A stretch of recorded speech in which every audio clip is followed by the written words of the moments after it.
T B series کے حوالے سے آج ہم بات کریں گے ٹی بی پیریکارڈیم، یعنی جو دل کے ارد گرد جھلیاں موجود ہوتی ہیں ان کے اندر ٹی بی کس طرح ہو سکتی ہے۔ ہارٹ بڑا اچھا پمپ کرتا ہے، اللہ تعالیٰ نے اس کو پروٹیکٹ کرنے کے لیے 2 لیئرز میں کور کیا اور اس کے درمیان میں تھوڑا سا پانی ہوتا ہے، جیسے یہ پمپ کرے تو وہ جھلی کے اوپر جھلی سلائیڈ کرتی ہے جو اس کو موو کرنے میں بڑا ہیلپ کرتی ہے۔ جب ٹی بی ہو جاتی ہے تو سوزش پڑتی ہے اور سوزش پڑنے کی وجہ سے دونوں جھلیوں کے درمیان میں پانی پڑنا شروع ہو جاتا ہے، اسے کہتے ہیں پیریکارڈیل افیوژن، یعنی دل کی جو 2 جھلیاں ان کے درمیان میں پانی پڑ جانا۔ تھوڑا پانی ہو تو وہ پرابلمٹک نہیں ہوتا، لیکن جیسے جیسے پانی بڑھتا جاتا ہے تو وہ اتنا پریشر ڈالتا ہے کہ وہ ہارٹ کو پریس کرنا شروع کرتا ہے۔ جب دل بالکل دباؤ کا شکار ہوتا ہے تو وہ اچھے طریقے سے کھل نہیں پاتا، پمپ نہیں کر پاتا، جس کی وجہ سے ہارٹ فیلئر کی طرف جاتا ہے اور ہارٹ فیلئر کی علامات آتی ہیں۔ ہوا کس وجہ سے؟ ٹی بی کی وجہ سے۔ کیسے دیکھا جا سکتا ہے؟ سب سے پہلے علامات ہوں گی، ایک کانسٹیٹیوشنل علامات جو ٹی بی کی جرنل ہے، جس کے اندر بخار رہنا، بھوک کم لگنا، رات کے وقت پسینے آنا، وزن گرتا جانا، اور دوسرا سانس بہت زیادہ خراب ہوتا ہے، پاؤں پہ جسم کے مختلف حصوں پہ سوجن آتی ہے، مریض سے نیند کے لیے لیٹا نہیں جاتا۔ جب وہ ڈاکٹر صاحب کے پاس جاتے ہیں ای سی جی کریں تو اس کے اندر ایک خاص طرح کا پیٹرن نظر آتا ہے، ہارٹ کو چیک کرنے کے لیے ایکس رے کیا جائے تو اس کے اندر ہارٹ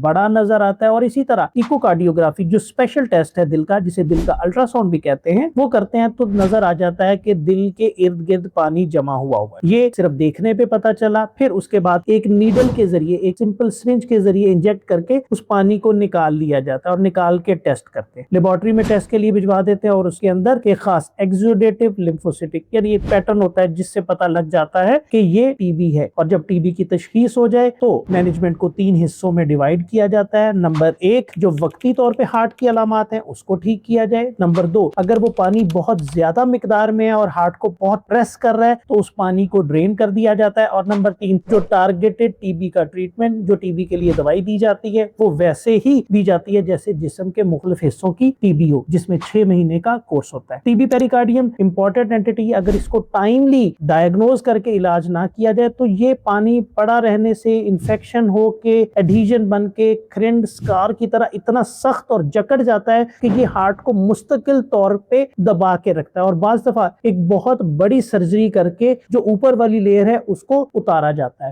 اس سے ریلیٹڈ آپ کا کوئی بھی کویسچن ہو آپ ہمیں کامنٹ کر کے پوچھ سکتے ہیں۔